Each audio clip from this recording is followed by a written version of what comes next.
नमस्कार, मी प्राची शिरकर. आपण पाहत आहात प्रहार न्यूज लाईव्ह. सुरुवात करूया महत्त्वाच्या हेडलाईन्स. अशोक खरातकडून कुटुंबियांच्या जीवाची बदनामीची भीती दाखवून महिलांचे लैंगिक शोषण, एसआयटीने दिली माहिती. सायबर टीमकडून खरात प्रकरणाशी संबंधित 4750 लिंक हटवण्याची कारवाई, एसआयटीने पत्रकार परिषदेत दिली माहिती. अवकाळीचा फटका बसलेल्या राज्यातील शेतकऱ्यांना 128 कोटी 62 लाख रुपयांची मदत जाहीर, मुख्यमंत्र्यांनी दिली माहिती. राज्यात एआय साठी स्वतंत्र विभाग स्थापन करणार, मंत्रिमंडळ बैठकीत निर्णय. लवकरच आणखी 10 ड्रोन खरेदी करणार आणि समुद्रातील गस्त वाढवणार, अनधिकृत मासेमारीला आळा घालणार, मंत्री नितेश राणेंनी दिली माहिती.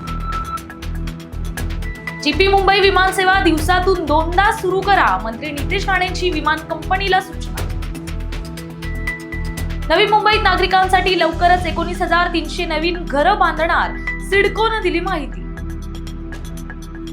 शैक्षणिक वर्ष 2026-27 पासून पदवी अभ्यासक्रम 4 वर्षाचा होणार, राज्याच्या उच्च व तंत्र शिक्षण विभागानं दिली माहिती.